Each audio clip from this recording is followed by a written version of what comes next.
오늘 본문은 이렇게 시작합니다. 믿음으로 살아 자신도, 믿음으로 살아 자신도. 킹 제임스 버전에서는 이렇게 씁니다. Through faith also Sarah herself 라고 표현했습니다. 즉 다시 말하면 두 개의 단어, 없어도 되는 두 개의 단어를 더 집어넣으면서 강조합니다. also, 역시, herself, 그 자신이. 표현하면 믿음으로 역시 사라 자신도 라고 직역합니다. 다시 말하면 이중적으로 사라의 믿음을 강조하면서 사라가 아브라함의 믿음에 끌려다닌 사람이 아니라 스스로 자신의 믿음으로 산 사람이었다는 것을 강조하고 있는 말씀입니다. 한번 따라해 보십시오. 믿음으로 사라 자신도. 오늘 묵상의 17번째 주제입니다. 여러분 생각해 보십시오. 하다못해 하루 소풍을 떠나더라도 남자들은 그냥 가자 그러면 끝나지만 여자들은 얼마나 준비할 게 많아요. 아니, 잘 모르시는구만. 정말 준비할 게 많아요. 그런데 하물며 어디로 가는지도 모르는 길, 그것도 부족 전체의 살림을 맡아 관리하고 있는 사라가 해야 할 일이 얼마나 많았겠습니까? 아니, 어디로 가는지도 모르는데 도대체 무엇을 어떻게 준비해야 하겠습니까? 그러니까 고향 땅 떠나자 하고 말하는 남편의 말 앞에서 얼마나 황당했겠습니까? 75살 노년의 남편이 무작정 고향 땅 떠나가겠다고 할 때 그때 사라의 마음이 어떠했겠습니까? 만일 그때 사라가 그 여행을 반대하고 나섰더라면 어떻게 됐겠습니까?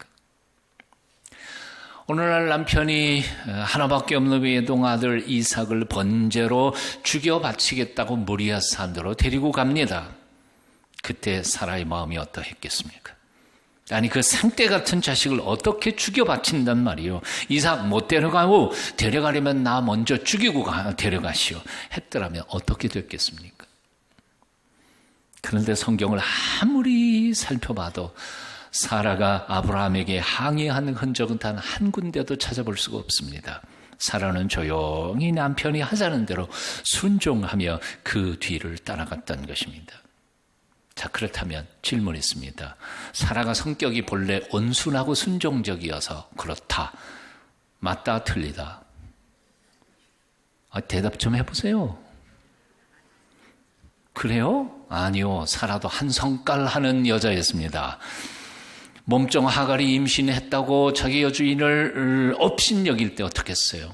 내쫓았어요. 자기 몸종하고 그 몸에 있는 아이 다 내쫓았어요. 남편 아브라함도 말리지 못했어요. 자, 그렇다면 사라가 남편 아브라함을 신뢰하고 그리고 존경했기 때문에 아브라함이 뭐라 그러든지 순종하면서 따라갔다. 맞다, 틀리다? 틀려요. 왜요? 아브라함은 2번씩이나 지 목숨 건지겠다고 마누라 치마폭에 숨어가지고 그랬던 참 칠칠맞은 남편이었어요. 그런 남자 뭘 존경할 게 뭐가 있어요?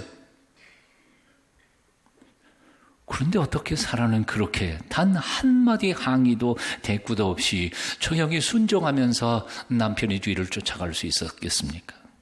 어디로 가는지도 모르면서 어떻게 묻지도 따지지도 않고 순순히 따라갔겠습니까? 자기 목숨보다 더 소중한 90살에 낳은 하나밖에 없는 외아들 이삭을 죽이러 모리아 산으로 가고 있는데 어떻게 그 길을 막지 않을 수 있었겠습니까? 이유는 딱 하나밖에 없어요. 자신의 믿음 때문이었습니다. 남편을 믿는 믿음이 아닙니다. 하나님을 믿는 믿음. 하나님의 신실성과 자기들을 향한 하나님의 선한 계획을 믿었기 때문이었습니다.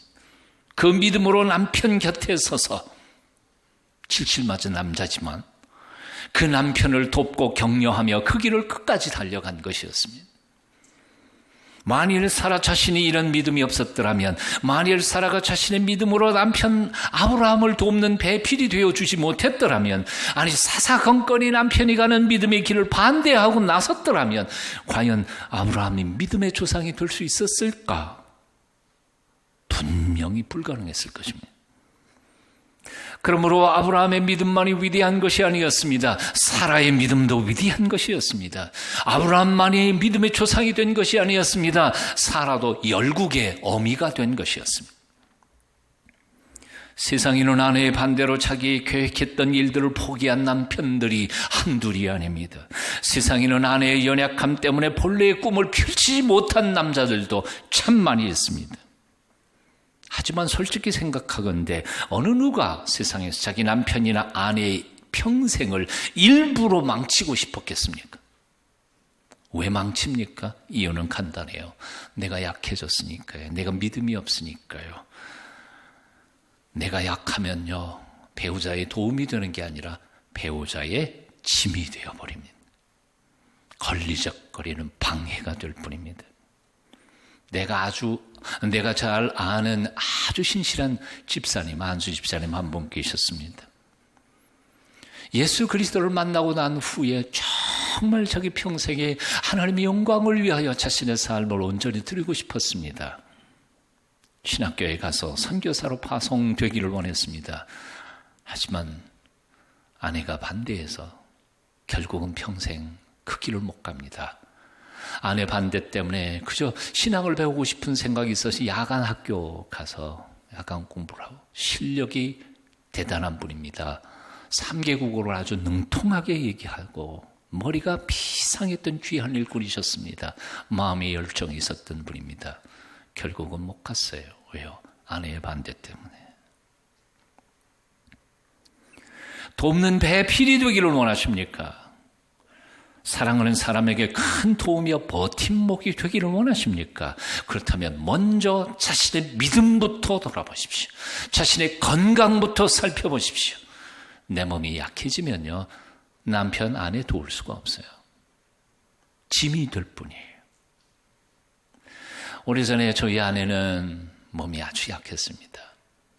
그래서 팔다리가 저녁에 잘 때 되면 저렸어요. 저리다 못해 통증이 심했어요. 그래서 잠을 잘 수가 없었어요. 저녁에는 잠들기 전에 주물러 줘야 돼요. 언제까지요? 잠잘 때까지 주물러 줘야 돼요. 잠을 못 자면 그러면 2시간이건 3시간이건 주물러 줘야 돼요. 저라고 안 피곤하겠습니까? 그래서 어느 날은 대충 앉아가지고 주물르는 게 아니고 누워가지고 이렇게 주물렀다가 그냥 난 먼저 뻗어버린 거죠. 5분을 주물르고 잤는지 10분을 주물르고 잤는지 난 몰라요. 그런데 우리 집사람은 3시간 4시간 아파서 끙끙거리다가 그냥 겨우 잠이 드는 거죠. 그래서 우리 집사람이 날마다 궁시렁거렸습니다. 마누라는 죽겠다 그러는데 남편이라는 작자가 지 혼자 살겠다고 굴굴 잠만 잘 잔다. 근데 아내가 운동을 시작했습니다. 그리고 그 팔다리에 근육이 생기기 시작했습니다. 저린 게 사라져버렸고요. 저녁에 통증이 사라져버렸어요. 요즘은 저 안 주물러도 지 혼자 잘 잡니다. 아내가 건강해지니까 저는 그냥 저절로 행복해졌습니다. 남편 크게 도우려고 애쓸 필요가 없어요. 먼저 자신이 굳게 서면 남편의 큰 도움이 버팀목이 될 수 있는 거예요. 사라는 자신의 믿음으로 남편의 연약함을 곁에서 채워가면서 한평생 함께 걸어갔던 믿음의 여인이었습니다. 사랑은 여러분 남의 짐이 아니라 남을 돕는 성숙한 일꾼들이 되실 수 있기를 축원합니다. 오늘 본문 보면 사라는 잉태할 수 있는 힘을 얻었다고 믿음으로 라고 말씀합니다. 11절 말씀 여러분 한번 같이 읽어보시겠습니다. 같이 읽습니다. 시작. 믿음으로 사라 자신도 나이가 많아 단산하였으나 잉태할 수 있는 힘을 얻었으니 이는 약속하신 이를 미쁘신 줄 알았습니다. 오늘 본문은 이렇게 말합니다.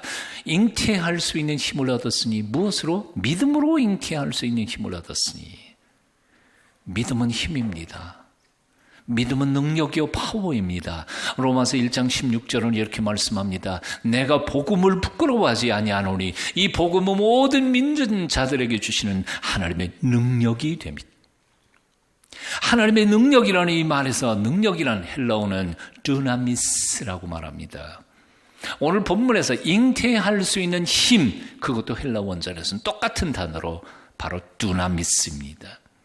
이 두나미스라고 하는 헬라어 단어에서 오늘날 영어 단어인 다이너마이트가 나왔습니다. 다시 말해서 두나미스라고 하는 것은 다이너마이트처럼 그렇게 폭발력을 가진 엄청난 힘을 가리키는 단어입니다. 다이너마이트의 폭발력을 보신 적이 있으십니까? 거대한 돌산들도 몇 번 펑펑 터뜨리면 평지가 되어버립니다. 60층 고층 빌딩도 몇 군데에 다이너마이트를 설치하고 스위치를 딱 누르면 눈 깜짝할 새에 허물어져 버립니다. 복음의 두나미스, 믿음의 두나미스. 이 능력, 이 힘이 세상을 바꾸고 사람을 변화시킵니다. 그 힘으로 갈릴리 촌놈 몇 사람이 300년이 못되어 로마 제국을 뒤집어 퍼놓았습니다. 그 힘으로 마틴 루터 한 사람이 당시 최고의 권력의 중심이었던 교황청을 흔들어버리고 유럽 천지를 뒤엎어 완전히 새로운 믿음의 세상을 만들어 놓았습니다. 그 힘으로 깡패 두목 기믹두를 거룩한 목사로 바꾸었고, 그 힘이 있었기에 손양원 목사님으로 하여금 자기 아들 둘을 죽인 그 철전지 원수 빨갱이를 자기 아들 삼아서 목사로 만들었습니다. 그 힘으로 90살 할머니가 잉태하는 힘을 얻고 이삭을 낳게 된 것입니다. 칼 바르트라고 하는 현대 신학자는 그 유명한 로마서 서문에서 이렇게 논평을 썼습니다. 복음은 다이너마이트 같은 파워를 가진 힘입니다. 그런데 오늘날 그리스도인들은 그런 폭탄으로 겨우 딱 총장난만 하고 있습니다. 오늘날 많은 그리스도인들이 그런 엄청난 힘, 믿음, 복음의 힘을 가지고 말장난만 하고 있습니다. 어떤 이들은 지금도 그 믿음으로 기적의 삶을 살아가고 있는데, 어떤 이들은 그 똑같은 믿음을 가지고도 너무나 무력한 신앙생활을 하고 있습니다. 나는 여러분들의 믿음의 삶을 오늘 이 시간 정직하게 성찰하고 돌아보라고 명령합니다. 여러분의 삶은 어떻습니까? 믿음으로 기적을 경험하며 사는 파워 크리스찬이십니까? 아니면 똑같은 믿음으로 겨우 딱 총장난만 하고 있는 꾀지지한 실패한 신앙인의 모습입니까? 나이 90, 살아는 나이가 많아도 너무 많았습니다. 제 몸 하나 건사하기도 쉽지 않은 나이에 언감생심 아들을 낳는다고요? 그런 고목의 꽃이 필 수 있었다고, 꽃이 필 수 있다고 믿었던 그 믿음, 도대체 어디로부터 나온 것일까요? 오늘 11절 하반절은 이렇게 말합니다. 여러분 한번 따라해 보실래요? 이는 약속하신 일을 미쁘신 줄 알았습니다. 이는 하고 한글 성경을 읽을 때, 이것은 번역할 때 항상 이렇게 바꿔서 하면 읽기가 쉽습니다. 왜냐하면, 앞에 있는 말에 대한 이유입니다. 왜냐하면 약속하신 일을 미쁘신 줄, 미쁘다, 영어로는 faithful입니다. 신용이 있다, 믿을 만한 분이시다 라고 알았기 때문이었습니다. 어떻게 믿음으로 90살 할머니가 잉태하는 힘을 얻어서 아이를 생산할 수 있었는고 하니, 하나님이 약속하신 분이시니까 그분의 약속은 반드시 이루어질 것이라고 믿은 정도가 알았기 때문이었다는 겁니다. 사라가 90에도 잉태할 수 있는 힘을 얻은 믿음은 자기 확신이 아니었습니다. 자기 신념도 아니었습니다. 요즘 유행하는 적극적 사고방식이나 긍정의 힘도 아니었습니다. 이런 건 기독교 신앙이 아니에요. 오직 약속하신 하나님, 그분이 믿을 만한 분이심을 아는 믿음이었다는 것입니다. 여기 알았다는 말은 믿었다는 말보다 더 강한 표현입니다. 왜냐하면 믿는다는 말은 믿어지지 않는 순간에도 믿고자 하는 의지가 표현된 말이지만, 알았다는 말은 아예 믿음이 필요 없이 지금 그 사실을 현실적으로 인식했다는 말입니다. 살아있는 하나님이 믿을 만한 분이라는 사실을 경험을 통하여 믿는 것을 뛰어넘어서 알고 있었던 것입니다. 그 믿음이 90살 할머니로 하여금 잉태할 수 있는 힘을 얻게 한 것입니다. 이제 사랑을 여러 번 묻습니다. 하나님이 전능하시다는 사실을 믿으십니까? 하나님은 약속을 어기지 아니하시는 분이심을 믿습니까? 믿으십시오. 그 믿음으로 아이를 생산하지 못하던 부부들도 하나님이 주신 선물로 아이를 잉태하게 되시기를 축원합니다. 그 믿음으로 기적을 행할 힘을 얻으십시오. 그 믿음으로 사탄을 멸하고 병든 몸을 고치고 미래를 향한 두려움을 이겨내실 수 있게 되기를 축원합니다. 바로 한 3주 전에 제가 들은 이야기입니다. 우리 교회 모 집사님이 사랑하는 딸이 악령에 시달리며 밤새 고통을 당하고 있었습니다. 너무 두렵고 떨리는 중에 하나님이 담대한 믿음을 주셨습니다. 그래서 믿지 않는, 교회도 안 나오는 남편을 꽉 잡게 만들고 딸을 꽉 붙잡아 부탁해놓고는 열심히 기도하다가 믿음으로 그 딸을 향하여 외쳤습니다. 사탄아! 나는 약하다. 하지만 내 안에 계시는 주님은 강하신 분이시다. 그러니 예수님의 이름으로 명한다. 썩 나가거라. 그 순간 그 딸을 잡고 있었던 악령이 떠나고 딸이 아주 조용해졌다고 합니다. 그 집사님에게는 되는데 내게는 안 됩니까? 좀 고민을 많이 하시네요. 그가 믿는 예수님하고 우리가 믿는 예수님 다른 분이십니까? 아니요, 똑같은 분입니다. 우리는 약합니다. 하지만 우리 안에 계시는 주님은 강하신 분이십니다. 이 사실을 믿는 믿음이 바로 능력이고 영적 파워이고 힘입니다. 그 능력이 사탄을 멸할 것입니다. 그러므로 당당하십시오. 왜 안 됩니까? 할 수 있습니다. 믿음을 회복하시기를 축원합니다. 마지막으로 살아는 믿음으로 놀라운 상급을 받았습니다. 오늘 12절 함께 읽어봅니다. 함께 읽습니다. 시작. 이러므로 죽은 자와 같은 한 사람으로 말미암아 하늘의 허다한 별과 또 해변의 무수한 모래와 같이 많은 후손이 생육하였느니라. 아멘. 살아는 100여 년 넘어 살았지만 겨우 아들 하나밖에는 나올 수 없었습니다. 하지만 그 아들 하나를 통하여 하늘의 별처럼 해변의 모래처럼 무수히 많은 후손들을 두게 되었습니다. 하나님은 위대하신 분이십니다. 전능하신 분이십니다. 그렇게 우리에게 복을 주실 수 있는 분이십니다. 하나로도 수천만을 만드실 수 있는 분입니다. 시작은 미약했어도 나중은 창대하게 하시는 분이십니다. 하나님이 하시는 일에 한계가 있겠습니까? 하나님께서 일하시다가 지치시겠습니까? 믿음의 기적은 옛날 이야기만이 아닙니다. 성경 속에만 기록되어 있는 그냥 이론이 아닙니다. 오늘날도 믿는 자들은 하나님의 기적을 볼 것입니다. 믿음으로 잉태하는 힘을 얻을 것입니다. 믿음으로 병도 고칠 것입니다. 믿음으로 철천지 원수처럼 미워했던 사람과도 사랑할 수 있는, 회복할 수 있는 기적을 체험하게 될 것입니다. 믿음으로 부부 사이가 회복되고 가정이 새로워지고 집 나갔던 자녀들이 돌아오고 믿음으로 망했던 사업체를 다시 일으키고 믿음으로 사단과 싸워서 넉넉히 이기게 될 것입니다. 이 믿음, 절망의 바닥에서 일어서기 위해 무엇보다 가장 필요한 것이 있다면 그것은 바로 그 전능하신 하나님과 그 신실성을 믿는 믿음의 회복입니다. 믿음부터 회복하시기를 축원합니다. 주님 말씀하셨습니다. 너희는 마음에 근심하지 말라. 하나님을 믿으리 또 나를 믿으라. 나를 믿으라. 어떤 젊은이가 은혜를 받고는 목회의 길을 가기를 지원했습니다. 의사가 그의 몸을 진단해 보더니 이렇게 말했습니다. 당신은 너무나 병약해서 이 몸으로는 도저히 목회의 길을 갈 수 없습니다. 목사가 되었다가는 1년도 못 돼서 당신은 죽을 것입니다. 그러니 목사 될 생각은 아예 꿈에도 꾸지 말고 그냥 편안하게 몸 관리하면서 살아가십시오. 그러나 이 청년은 순교할 각오로 목사가 그냥 됩니다.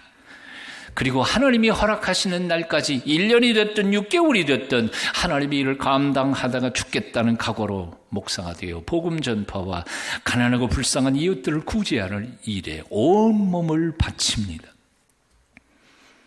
1년밖에 못 살 것이라고 했던 이 사람은 오히려 그때 어떤 건강한 사람보다도 더 오래 삽니다. 무려 84세까지 살면서 위대한 사역들을 감당해냈습니다. 말년에 그는 이렇게 고백했습니다. 젊은 시절에 저는 목사가 되기를 원했습니다. 그때 제 몸을 진단했던 의사가 날 버렸습니다. 그래서 나도 그때 의사를 버리기로 작정했습니다. 그리고 그때부터 나는 신실하신 하나님, 전능하신 하나님만 바라보며 하나님만을 믿고 의지하기로 결단했습니다. 그랬더니 그 믿음이 지금까지 나를 지켜주었습니다. 구세군의 창설자 월리엄 부스라고 하는 사람의 고백입니다. 의사가 의료적인 통계를 들이대며 당신은 한 달밖에 못 삽니다 라고 말해도 살고 죽는 것은 의사가 결정하는 게 아니라 하나님이 결정하신다는 사실을 우리는 믿어야 합니다. 하나님이 살려주시면 한 달밖에 못 살 확률의 환자까지도 84세까지도 살 수 있을 겁니다. 하나님은 지금도 살아계십니다. 어제나 오늘이나 영원토록 동일하신 분이십니다. 하나님은 전능하시며 우리를 사랑하실 뿐만 아니라 당신을 의지하는 자들에게 상 주시기를 기뻐하시는 분이십니다. 그러므로 사랑하는 여러분, 믿음의 손을 높이 들어 그분을 붙잡으십시오. 우리 자신을 믿으면 우리는 실망할 것입니다. 사람을 믿으면 반드시 실망할 것입니다. 돈과 명예를 붙잡으면 그것이 사라질 때 반드시 후회하게 될 것입니다. 하지만 신실하신 하나님만 붙잡고 나아갈 때 결코 실망하지 않을 것입니다. 오늘 아침 바로 그 살아계신 하나님, 그분만을 붙잡고 그분만을 향하여 나아가기로 결단을 복된 아침 주시기를 축원합니다. 기도하겠습니다.